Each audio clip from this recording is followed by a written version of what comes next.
Samsung has barely finished launching the Galaxy Z Fold 8 and Galaxy Z Flip 8, and the conversation is already shifting to what comes next, because a fresh leak suggests the Galaxy S27 series could be a bigger shakeup than we've seen in years.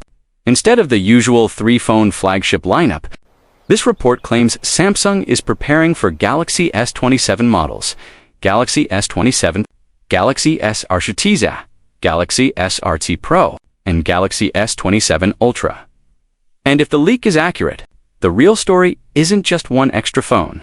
It's how Samsung may be restructuring the entire S series to push a clearer split between base and premium, while reserving the most meaningful camera upgrades for the Pro and Ultra, according to details shared by WinFu. Samsung's internal codenames for the Galaxy S27 family are reportedly NM1, NM2, NM3, and NM4 short for Next Miracle. That's a noticeable evolution from last year's Miracle naming pattern, and it lines up with the idea that Samsung sees the S27 generation as a step change rather than a routine refresh. The leak also echoes what many people have been expecting, a lineup that looks a lot more like Apple's strategy, with two mainstream models and two top-tier flagships that carry the best hardware. So what does that mean in real terms? It means camera specs and camera segmentation could be the clearest indicator of where Samsung wants buyers to land, starting with the Galaxy S27 and Galaxy S27 Plus. The leak suggests these two models will stick with a familiar camera foundation, a 50MP main camera with OIS, a 12MP ultrawide, and a telephoto camera that's mentioned but not fully specified yet. That last part matters, because the telephoto is where Samsung can quietly create distance between the base models and the more expensive phones. If the resolution, zoom level, or sensor size on that telephoto lens ends up being modest, or if it's simply not a major upgrade, then the S27 and S27 may feel like refined, reliable upgrades rather than must-have camera phones at the same time. There's another important detail floating around. The 50MP main camera on the Galaxy S27 and S27 Plus may use a new sensor even if the megapixel count stays the same. This is exactly the kind of spec change that sounds minor on paper but can be huge in practice. A new 50MP sensor can improve dynamic range, shutter speed, low light performance, and video stability without changing the headline number. And Samsung has used this playbook before, keeping familiar megapixels while improving the real-world results through sensor upgrades and processing. But the big attention grabber is the rumored Galaxy S27 Pro, because it signals a major branding shift. If Samsung truly introduces an S27 Pro, it's effectively saying the standard Galaxy S27 isn't the default flagship anymore, the Pro is.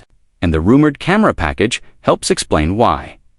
The Galaxy S27 Pro is said to get a 50MP ultra-wide camera using Sony's IMX855 sensor with a 12.555-inch sensor size.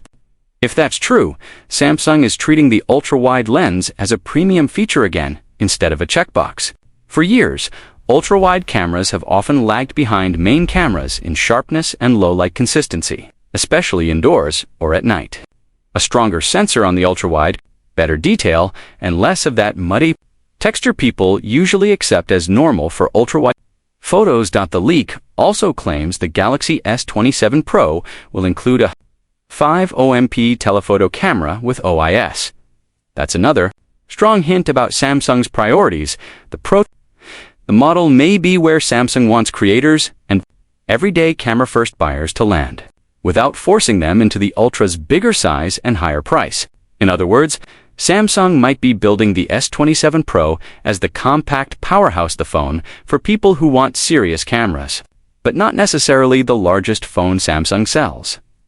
Then there's the front camera rumor, which could be one of the most underrated upgrades in the entire leak. The Galaxy S27 Pro is said to feature a 16MP selfie camera with autofocus, and the report even mentions Uno as if Samsung actually adds stabilization to the selfie camera.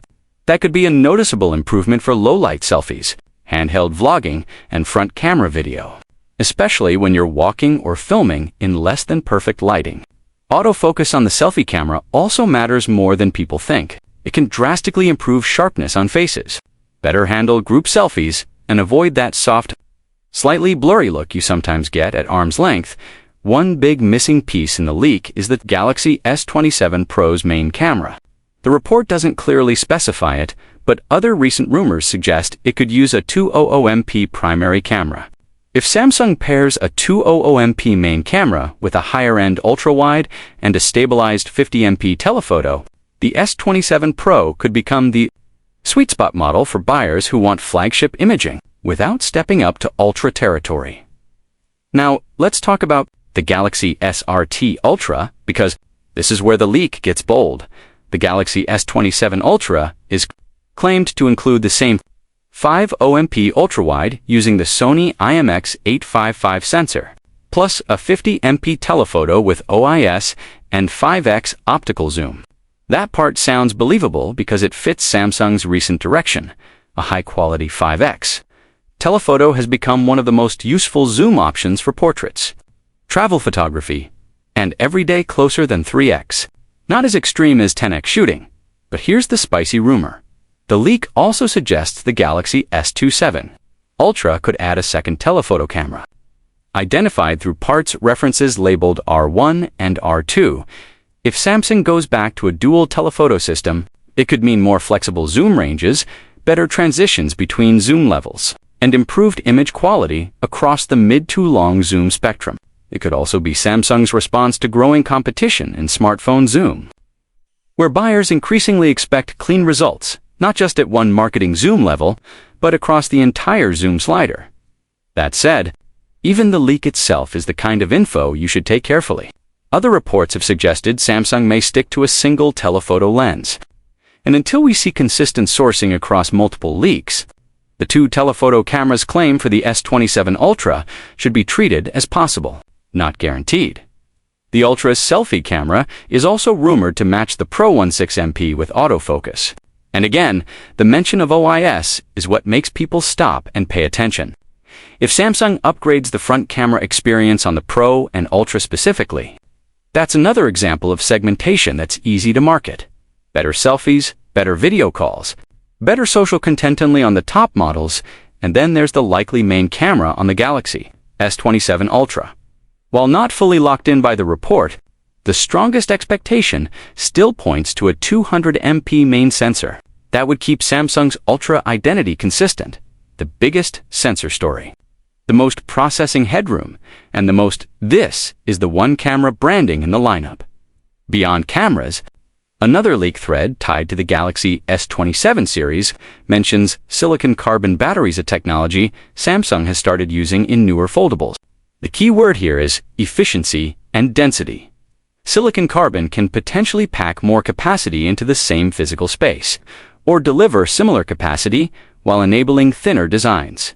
But the early chatter suggests it may not bring a significant increase in battery size, and it may not even apply across the entire S27 lineup due to cost constraints.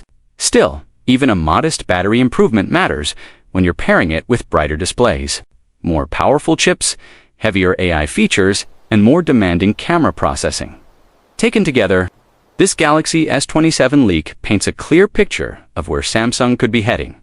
For models, to base phones that keep the mainstream camera setup familiar, and to premium phones Galaxy S27 Pro and Galaxy S27 Ultra that get the biggest camera upgrades, including the 50MP Sony IMX855 ultrawide and a new 16MP autofocus selfie camera that could finally make front camera video feel truly flagship.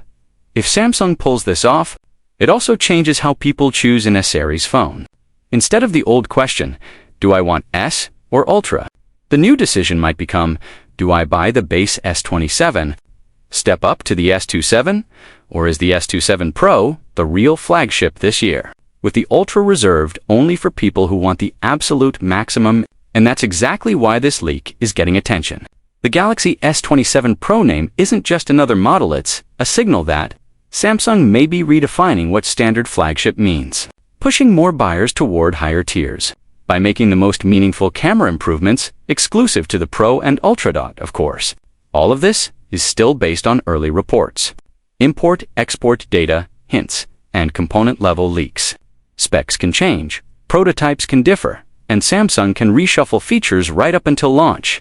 But if you care about Samsung's next flagship camera phones, this is the kind of leak that's worth watching closely, because it suggests the Galaxy S27 lineup won't just be better than last year.